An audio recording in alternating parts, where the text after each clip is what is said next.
우리 하나님 말씀 창세기 2장 18절에서 25절까지 말씀 함께 보겠습니다. 창세기 2장 18절에서 25절까지 말씀입니다.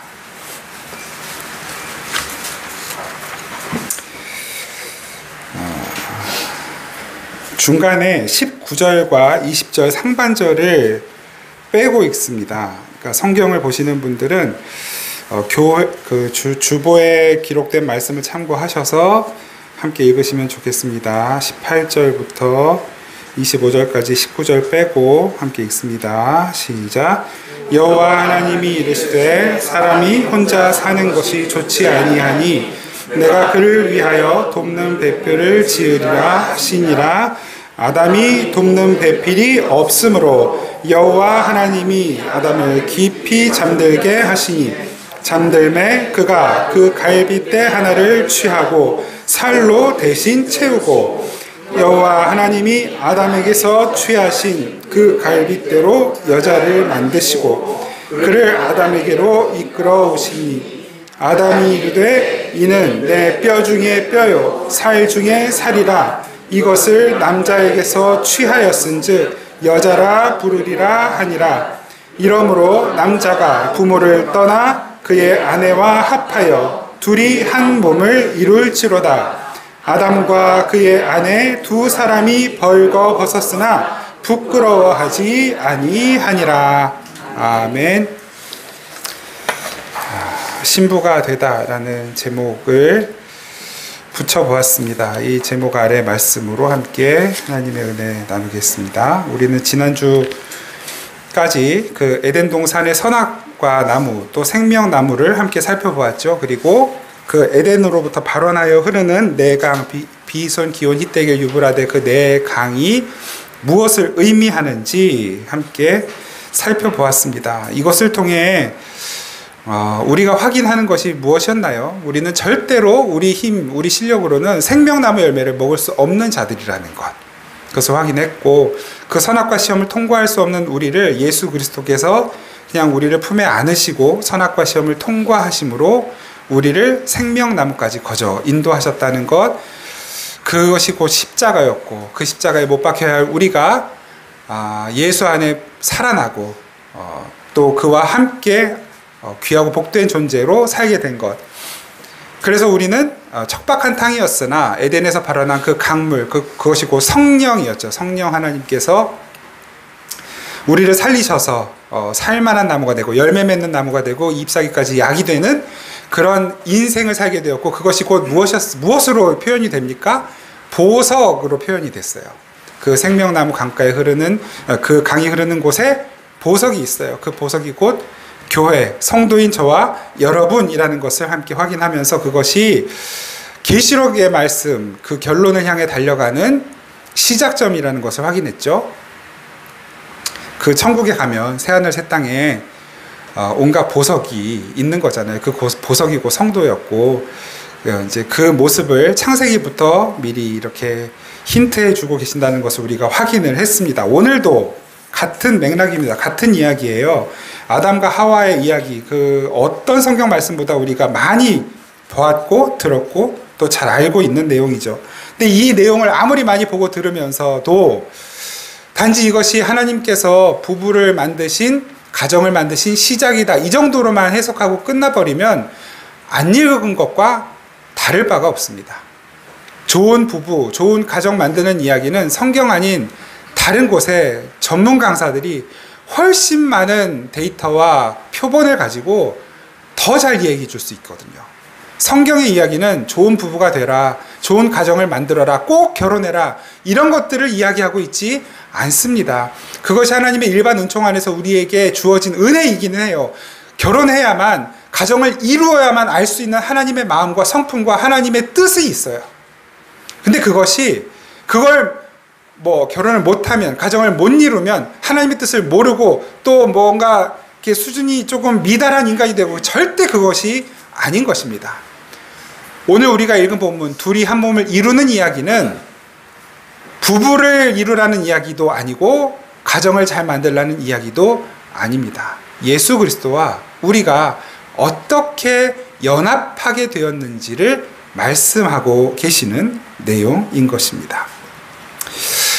아담에게서 하와가 만들어지는 이 이야기, 아담의 허리를 째서 갈빗대 하나를 뽑아내는 그 이야기가 뭐 그리 대단한가, 어떤 신화나 전설 속에 나올 법한 이 이야기가 그 하나님의 구원의 역사와 계시록을 완성하시는 이야기와 어떻게 이어지는가, 무슨 관계가 있는가, 오늘과 다음 주에 이어서 계속해서 살펴보겠습니다. 창세기 2장 18절 말씀 먼저 함께 보겠습니다. 창세기 2장 18절 오늘 본문이죠. 함께 읽습니다. 시작. 여호와 하나님이 이르시되 사람이 혼자 사는 것이 좋지 아니하니 그를 위하여 돕는 배필을 지으리라 하시니라. 아멘. 좋지 않다. 하나님 분명히 모든 것을 지으시고 좋다 하셨거든요. 만드셨잖아요. 하나님 만드시고 무슨 이런 일이 일어난 게 아니에요. 그런데 처음으로 좋지 않다라는 표현을 하십니다. 로 토브. 이 로라는 게 항상 부정의 의미거든요. 이사야가 자식들을 낳았을 때 하나님이 이름을 붙여주시죠. 아들을 로루하마라 하라, 로암미라 하라.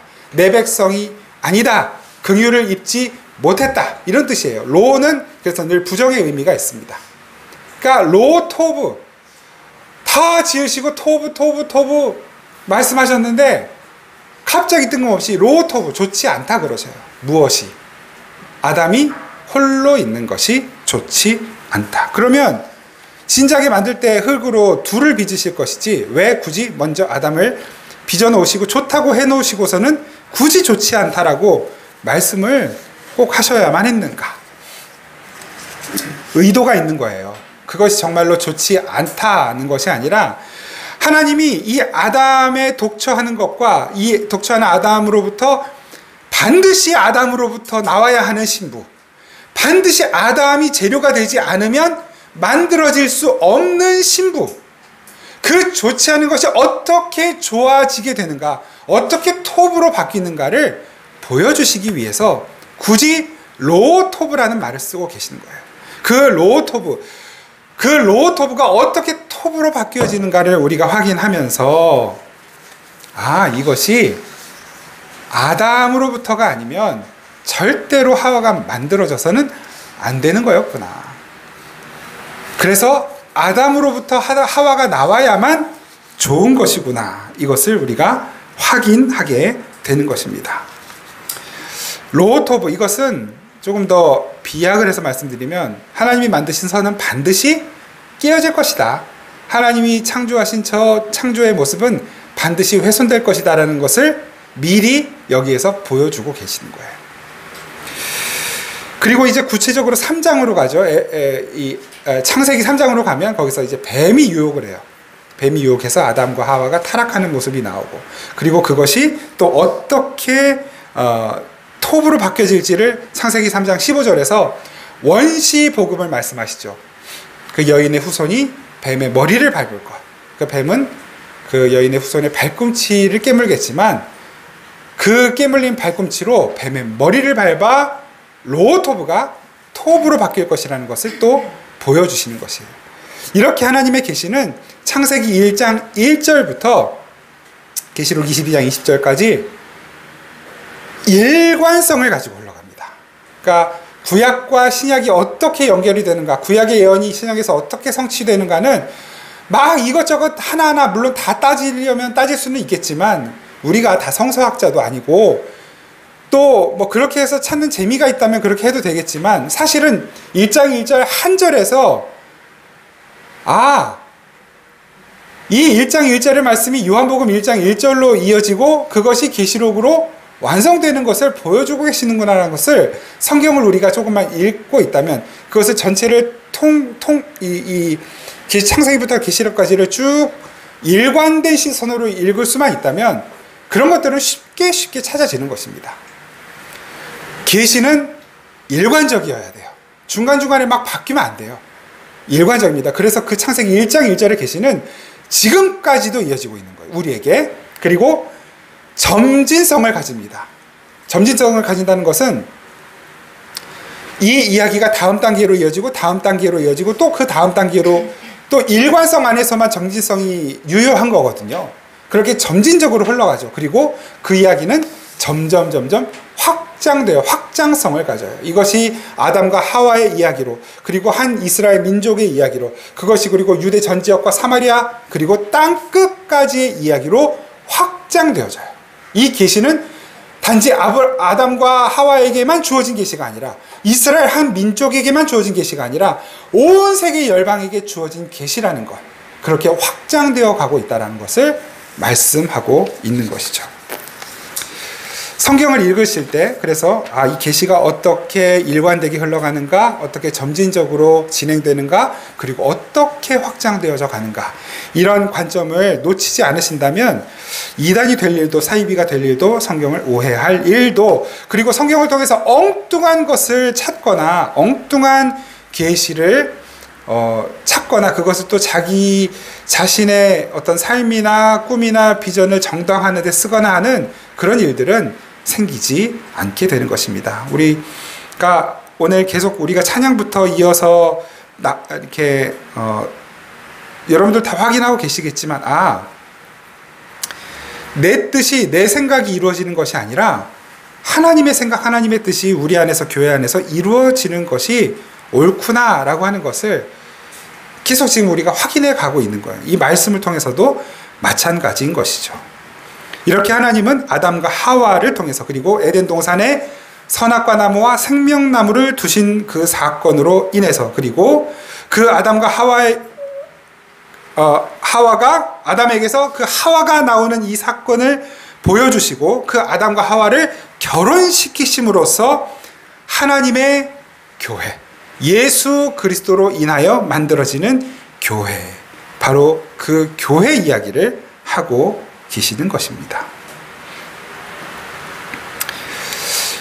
이 계시가 완성되는 모습을 한 번 더 힌트해서 보여주는 곳이 있었죠. 우리가 지난 계시록 말씀을 함께 살펴보면서 이미 확인했지만 한 번 더 보겠습니다. 계시록 21장 2절 말씀 함께 읽겠습니다. 계시록 21장 2절 시작. 또 내가 보매 거룩한 성 새 예루살렘이 하나님께로부터 하늘에서 내려오니 그 준비한 것이 신부가 남편을 위하여 단장한 것 같더라. 아멘. 오늘 우리가 읽은 이 본문 말씀, 아담과 하와의 혼인, 이 모습은 바로 이 요한계시록의 결론을 향하여 달려가는 출발점이라고 보아야 하는 것입니다. 그 성경에는 교회를 상징하는 그 신부들을 계속해서 등장시켜서 그 교회의 정체성이 어떤 것인지를 반복적으로, 점진적으로 일관되게 보여줍니다. 몇 가지 예를 드려볼게요.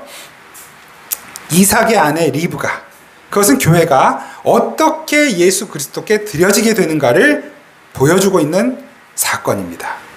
요셉이 애굽에서 아스낫과 결혼해요. 그 일은 애굽에서 얻은 아들, 이방의 땅이죠. 그 애굽에서 얻은 아들들이 야곱에게 속해요. 이스라엘에 속한단 말이에요. 그래서 그 교회가 어떻게 이 세상 속에서 선택받고 있는지를 보여주는 사건인 것이고, 또 출애굽기에 나오는 모세의 아내 십보라 이야기가 있죠. 그 모세와 십보라는 광야에서 결혼해요. 그 광야에서 모세와 결혼함으로써 어떻게 교회가 되는 것인가와 더불어서 이 땅의 교회들은 광야 속의 교회라는 것을 가르쳐주고 있습니다. 또 여호수아서에 나오죠. 갈렙의 딸 악사가 첫 사사라고, 이게 원래는 이제 사무엘을 마지막 제사장이요 첫 사사라고 보기도 하는데, 공식적으로는 사사기에 온니엘이 첫 사사잖아요. 그런데 그 갈렙의 딸 악사와 온니엘이 결혼을 해요. 그래서 윗셈과 아랫셈의 복을 얻죠. 그게 무엇이냐면 바로 하나님의 유업을 받는 것은 오직 교회뿐이라는 것을 설명해주는 사건인 것이에요. 룻기는 어떻습니까? 룻과 보아스. 룻은 이스라엘 사람입니까? 이방 사람입니까? 모압 여자잖아요. 이방 사람인데 유대 사람 보아스의 신부가 돼요. 보아스가 값을 치르고 룻을 아내로 맞이해요. 그렇게 신랑의 대가 지불로서 아내가 되는 그 사건, 구속 사건이죠. 그 구속된 교회 이야기를 보여주는 거예요. 이 밖에도 무수한 신랑과 신부의 이야기가 예수와 교회, 신랑인 예수와 신부인 교회, 저와 여러분의 이야기를 보여주고 있는 것입니다. 이렇게 교회는 세상에서 선택을 받았어요. 세상에서 선택을 받았어요.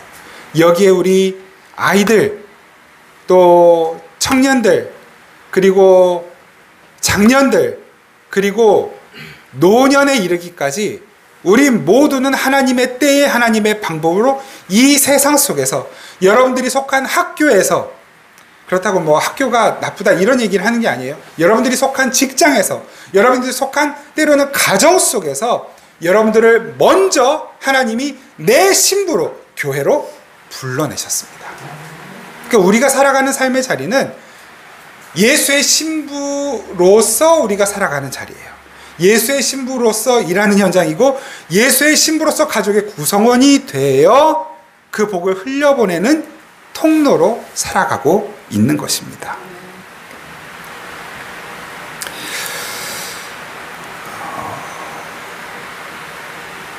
다시 말씀드리면, 교회인 저와 여러분, 우리는 어쩌다가 우연히 교회 나오고, 어쩌다 우연히 예수님 믿게 되고, 어쩌다 우연히 교회가 된 것이 아닙니다. 우발적으로, 그냥 자연 발생적으로 아니에요. 하나님이 영원 전부터 계획하셨고 작정하셨던 사건 속에 우리의 구원이 들어 있었던 것입니다. 그렇게 우리가 구원받았어요. 놀라운 사건입니다.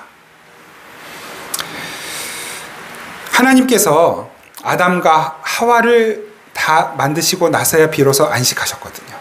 그러니까 그 하나님의 안식, 여러분 이걸 바꿔서 생각하면 하나님은 교회 안에서 안식하기로 작정하신 거예요. 그러니까 하나님은 교회가 아니면 안식하시지 않는 거예요. 좀 이것이 어떻게 표현되는지 한번 볼까요? 에베소서 1장 23절. 에베소서 1장 23절 같이 읽겠습니다. 시작.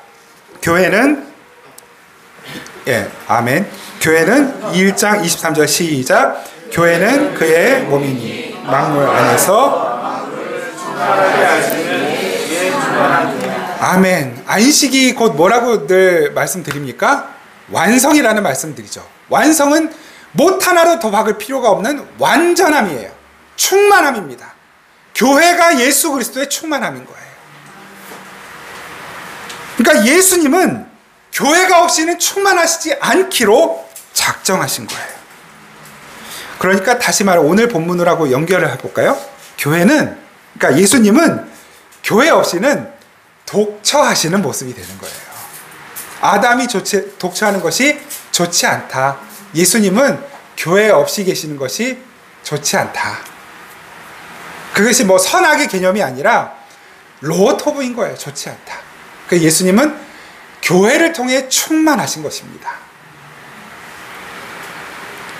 또 하나 아주 중요한 사실이 오늘 본문 속에 들어있어요. 교회 이야기입니다. 신부인 교회. 신부인 교회는 아까도 이미 말씀드린 것이긴 한데요. 반드시 예수 그리스도에게서만 나와야 돼요. 교회는 반드시 예수 그리스도에게서만 나와야 돼요. 다른 방법으로 교회가 되는 방법 없어요. 다른 뭐 연습, 훈련, 연단, 공부, 적선 이런 것으로 교회가 될 수 없어요.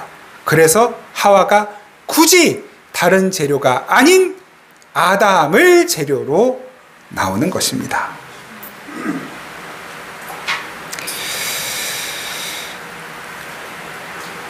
성경을 주의 깊게 보신 분들은 아마 오늘 본문을 보시면서 성경, 특히 오늘 이제 그 주보 아니고 성경을 가지고 보신 분들은 중간에 건너뛴 부분이 있죠. 조금 석연치 않은 내용이 중간에 들어가 있어요. 아담이 제가 오늘 그걸 미리 한번 다음 주에 우리가 나눌 건데 한번 미리 한번 보여드릴게요. 19절 말씀이죠. 여호와 하나님이 흙으로 각종 들짐승과 공중의 각종 새를 지으시고 아담이 무엇이라고 부르나 보시려고 그것들을 그에게로 이끌어 가시니 아담이 각 생물을 부르는 것이 곧 그 이름이 되었더라. 아담이 모든 가축과 공중의 새와 들의 모든 짐승에게 이름을 주니라 라는 내용이 아주 뜬금없이 하나님이 혼자 사는 것이 좋지 아니하니 내가 그를 위해 돕는 배필을 지으리라 라는 말씀과 아담이 홀로 있는 것이 좋지 않다, 그러므로 그에게 그 갈빗대를 취하여, 이 내용 사이에 이게 아주 뜬금없이 들어가 있단 말이에요. 읽으면서 그런 거 궁금해 보신 적이 없습니까? 저는 그러니까 뭐 저도 안 궁금했었는데, 신대원을 가려고 공부할 때 제가 사실은 그 성경 공부를 해가지고 바로 신대원 가면 좋았을 텐데 그러지를 못했어요. 공부를 오래 했습니다.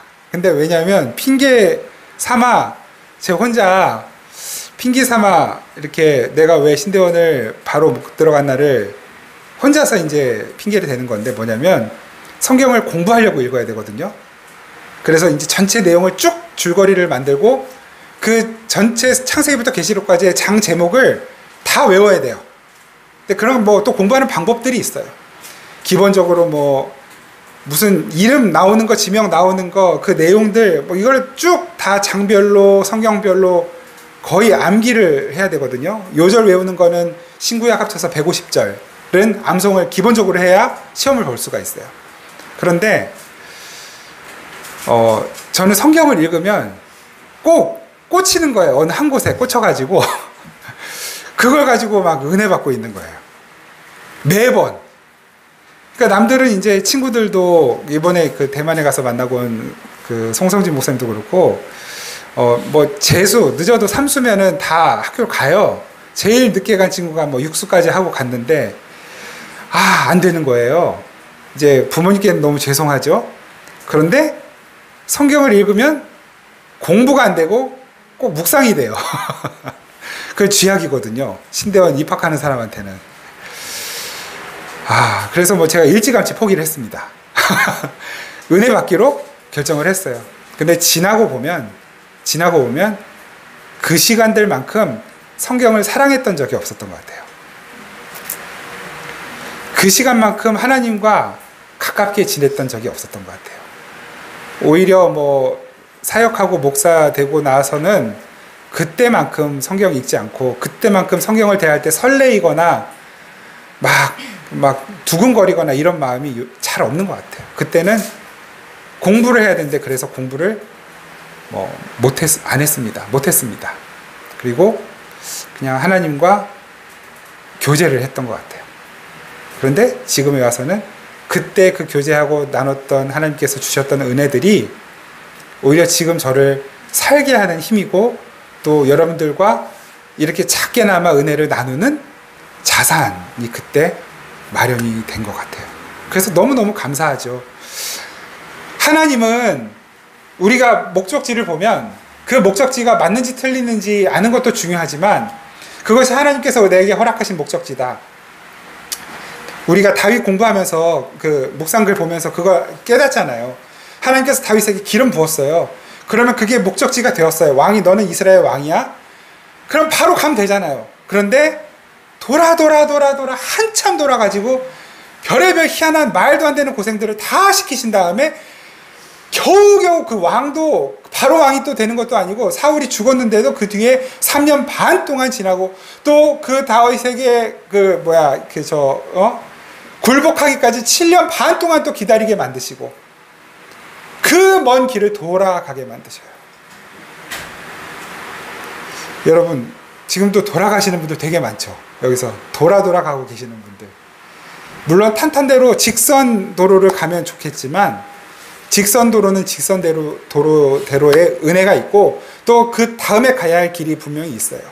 그런데 돌아간다고 좌절할 필요가 없는 것은 그 돌아가는 길이 반드시 훗날 그 돌아가는 길이 나에게 은혜였다라는 것을 고백하고 깨닫게 되는 때가 반드시 온다는 것이죠. 두려워하지 마시고 불안해하지 마십시오. 늘 말씀드리지만 하나님은 시시한 분도 아니고 찌찌한 분도 아니고 어설픈 분도 아닙니다. 우리의 구원을 창세전부터 계획하셨던 아주 치밀한 분이시고 완전한 분이십니다. 그 하나님께서 저와 여러분들의 삶을 계획하셨고 그 계획하신 시간표대로 하나하나 그 목록들 지워가며 완성해 가고 계신다는 사실을 의심하지 마시기 바랍니다. 우리를 충만케 하시는 분은 예수 그리스도이시고 그 예수님은 저와 여러분들을 통해서만 충만하실 수 있는 분이시기 때문에 그 충만을 만들어가고 계시는 과정 속에 저와 여러분들이 있다라는 사실을 의심하지 마시기 바랍니다. 자, 오늘 본문으로 다시 돌아가 보시죠. 하나님께서 아담을 재우셨어요. 성경 속에서 잠을 잔다고 하는 것은 항상 죽음을 나타내요. 아담이 죽는 거예요. 그리고 그 죽은 아담의 옆구리를 째요. 그 옆구리를 째서 갈빗대를 취하십니다. 여러분 신약에서 옆구리를 째서 뭔가가 끄집어내신, 그래서 신부의 탄생을 만들어낸, 그렇게 옆구리가 뚫려 죽었던 신랑이 있다는 사실을 알고 계십니까? 그런데 그 신랑은 부모를 떠났어요. 부모를 떠난 신랑이에요. 그리고 신부를 찾아갔어요.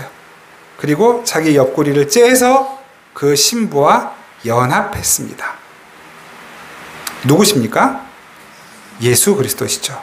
하나님 아버지를 떠나 이 땅에 내려오셔서 자신의 죽음을 통하여 옆구리에서 물과 피를 다 쏟으시고 자기 신부와 연합하신 분, 예수 그리스도이신 것입니다. 여러분 생각해보면 아담은 부모가 없잖아요. 낳아준 부모가 없잖아요. 하나님이 만드셨으니까 물론 하나님을 부모로 할 수 있지만 아담은 부모가 없어요. 그런데 하나님은 아담과 하와를 결혼시키시면서 남자가 부모를 떠나 여자와 한 몸을 이룬다, 이런 말씀을 하셨어요. 그 말씀은 그 아담과 하와를 통해 계시하신 예수 그리스도를 힌트해 주시는, 계시하시는 말씀인 것입니다. 하나님 아버지를, 부모이신 아버지를 떠나 이 땅에 내려오셔서 신부인 교회, 신부가 될 수 없는 자들을 자신의 옆구리를 째서 신부로 만들고 자신과 연합시키신 예수 그리스도를 보여준 이야기인 것입니다. 이렇게 잠자는 신랑 아담으로부터 신부인 하와, 여자를 만들어내시는 이 오늘 본문의 이야기는 하나님께서 선악과를 따먹고 선악을 알게 되어 참된 선을 깨버림으로써 하나님 보시기 좋지 않은 상태로 만들어버린, 로토브의 상태로 만들어버린 인간들을 예수 그리스도의 죽으심을 통해 다시 보시기에 좋은, 보시기 좋았더라 토브의 상태로 만드실 그 그림을 미리 보여주신 이야기인 것입니다. 몇 군데 증거만 찾아보고 오늘 말씀을 마치려고 합니다. 하나님은 성경 많은 곳에서 하나님 자신을 우리의 남편이라고 표현을 하고 계세요. 예레미야 3장 14절 말씀 같이 읽겠습니다. 시작. 여호와의 말씀이니라. 배역한 자식들아 돌아오라. 나는 너희 남편임이라. 내가 너희를 성읍에서 하나와 족속 중에서 둘을 택하여 너희를 시온으로 데려오겠고. 아멘. 많은 성읍에서 하나를 택하여 많은 족속 중에서 둘을 택하여 너희를 데려올 것이다. 모두가 다 하나님의 신부가 아니라 하나님이 택하신 성읍만, 족속만 하나님의 신부가 된다. 예수의 신부가 된다는 것을 예언한 말씀이죠. 구약의 예레미야. 이사야 말씀도 한번 볼까요? 이사야 54장 5절 시작. 이는 너를 지으신 이가 내 남편이시라. 그의 이름은 만군의 여호와이시며 내 구속자는 이스라엘의 거룩한 이시라. 그는 온 땅의 하나님이라 일컬음을 받으실 것이라. 아멘. 마태복음 9장 15절입니다. 함께 읽습니다. 시작. 예수께서 그들에게 이르시되 혼인집 손님들이 신랑과 함께 있을 동안에 슬퍼할 수 있느냐. 그러나 신랑을 빼앗길 날이 이르리니 그때는 금식할 것이니라. 아멘. 마지막 한 곳만 보겠습니다. 고린도 후서 11장 2절 시작. 내가 하나님의 열심으로 너희를 위하여 열심을 내노니 내가 너희를 정결한 처녀로 한 남편인 그리스도께 드리려고 중매함이로다. 아멘. 이렇게 하나님께서는 인간이 타락하고 하나님을 떠나서 선이 깨진 상태를 아담이 독처하는 모습, 이것으로 묘사를 하시고 그 깨져버린 선을 회복하는 방법으로 두 번째 아담인 자신이 죽는 것으로 해결하신다는 것을 잠자는 아담의 갈비뼈로 신부를 만드시는 모습으로 보여주신 것입니다. 이 본문의 아담과 그리스도를 대비하는 것이 너무 지나친 비약이 아닌가 하는 질문들을 하는 경우들이 가끔 있어요. 가끔. 근데 이것은 간단하게 답을 내릴 수 있어요. 이것은 우리가 우리가 우리의 생각으로 상상력으로 대답하는 것이 아니라 이미 바울이 답을 내려주었거든요. 로마서 5장 말씀을 혹시 댁에 가시거든 한번 시간이 있으시면 한번 읽어보세요. 그것이 아주 대표적인 아담과 그리스도를 대비하는 본문입니다. 로마서 5장. 그렇게 오늘 본문의 아담은 예수 그리스도를 예표하는 것이고 하와는 교회를 예표하는 내용입니다. 에베소서에서 확인 도장을 빵 찍어주거든요. 이 창세기에서 사용한 내용, 용어 그대로 가져다가 이 말씀이 곧 하나님의 계시고 이것이 완성된다는 것을 그대로 말씀합니다. 에베소서 5장 31절, 32절 시작. 그러므로 시작. 그러므로 사람이 부모를 떠나 그의 아내와 합하여 그 둘이 한 육체가 될지니 이 비밀이 크도다. 나는 그리스도와 교회에 대하여 말하노라. 아멘. 이 에베소서 5장 말씀은 이제 기독교 가정에서 이제 혼인을 할 때 주례 선생님들이, 주례 목사님들이 가장 많이 사용하는 본문이거든요. 그런데 이것은 신랑 신부 이야기가 아니라 그리스도와 교회의 이야기라는 거예요. 그리스도와 교회의 이야기. 그러니까 우리가 결혼할 때 하나님의 은혜와 하나님의 계획 속에서 귀한 아내와 남편을 만나 결혼하는데 이것은 단지 그냥 모든 사람들이 윤리, 도덕, 생물학적 어떤 인류의 존속 그런 개념, 그런 차원에서의 결혼이나 출산이나 육아나 가정을 이야기하는 것이 아닌 거예요. 우리들의 결혼은, 우리들의 가정 생활은 교회 생활이고 예수 그리스도와 연합된 삶이어야만 하는 것입니다.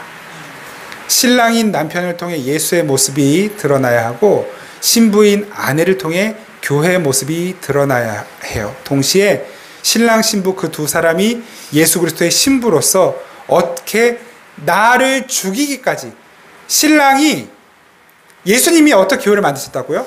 자신을 죽여서 신부를 만들었어요.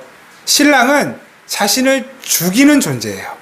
신부를 위해서 자신을 죽여야 되는 존재예요. 예수께서 교회를 위해 자신을 주심같이. 그래서 남편이 아내를 공경? 맞나요? 존중? 공경하는 걸 공처가라 하던데. 사랑. 예수께서 교회를 사랑하시듯 그렇게 신부를 자신의 목숨을 내어주고 사랑하는 것이고, 신부는 자신의 목숨을 내어준 신랑을 위해 자신의 전부를 내어주는 것. 어디 상상 속에 있는 그런 상상 속에 있는 가정 같잖아요. 예, 상상 속에 있어요. 그런데 그걸 실현할 수 있는 건 교회밖에 없다니까요. 실현할 수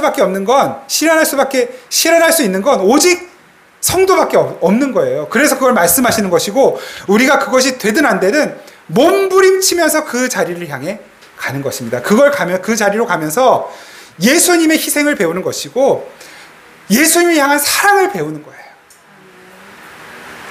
그러면서 그것이 좌절될 때, 안 될 때, 진짜 나는 불가능한 존재라구나, 그것을 알면서 겸손해지는 것이고, 그렇게 불가능한 나를 끝내 사랑하셔서 완성하신 예수님을 더욱 사랑하게 되는 것. 바로 그것이 우리의 삶인 것입니다. 오늘 본문 말씀을 통해 우리가 확인해야 하는 것은 딱 그거 하나입니다. 내가 이렇게 주님의 신부가 되었구나.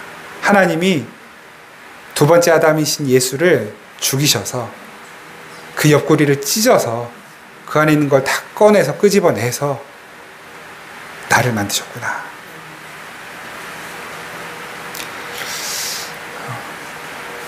그런 여러분, 우리들의 삶이 하나님 보시기에 보배롭지 않을 수 있겠습니까? 그렇게 만든 교회를 하나님이 쉽게 버리실 수 있겠습니까? 포기하실 수 있겠습니까? 어떻게 해서라도 교회답게 만들어내시고, 어떻게 해서라도 예수의 신부답게 만들어내시고야 하는 것입니다. 내 생각, 내 뜻, 내 꿈, 내 계획을 꺾고 부러뜨려서라도 우리를 가장 아름답고 가장 완성된 신부의 모습으로 만들어내고야 마시는 것. 그것이 하나님의 계획인 것이고, 그것이 바로 우리의 신랑 예수 그리스도이신 것입니다. 다음 주에 이 사이에 들어간 아담을 통해 이브를 만드시는 이 내용 사이에 뜬금없이 들어가 있는 이름을 붙이시는 것이 왜 거기 들어가 있는가를 좀 우리가 함께 들여다 보도록 하겠습니다. 주님이 오셔서 피 흘려서 우리를 사셨고, 그렇게 우리가 주님의 신부가 되고 교회가 되었으니 정말 주님의 신부답게 살기 원합니다. 세상의 신부처럼 살 때가 훨씬 더 많은 것을 주님 아시면서도 기다려주시고 인내하시고, 또 우리를 포기하지 않으시고 버리지 않으시고 끝까지 주님의 신부답게 만들어 가 주시니 감사합니다. 주님을 사랑하기 위해서 우리가 바꿔야 할 것이 있다면 더 늦기 전에 빨리 바꾸게 하시고, 버려야 할 것이 있다면 늦기 전에 빨리 버리게 하시고, 주님을 사랑하기 위해서 결정하고 결단해야 할 일이 있다면 더 늦기 전에 빨리 결단하고, 주님만 사랑함으로 우리의 신랑이신 예수께서 우리를 얼마나 지극히 극진히 아끼고 사랑하시는지, 그 사랑의 대가와 그 사랑의 열매가 어떤 것인지를 우리의 삶에서 경험하며 누리며 살아가도록 아버지 도우시고 은혜 베풀어 주옵소서. 우리도 주님 사랑할 때 그 주님 사랑함으로 인해 나타나는 아름다운 열매와 결실들이 우리의 삶을 어떻게 바꾸어가는지 보기 원합니다. 주님, 우리의 삶이 주 안에서 가장 행복하고 주 안에 있을 때야만 가장 안전하고 가장 풍성하다는 것 기억하고 다시 주님께로 돌려드리고 돌아오고 올려드리는 복된 신부의 삶을 살게 하옵소서. 예수님 이름으로 기도드립니다. 아멘.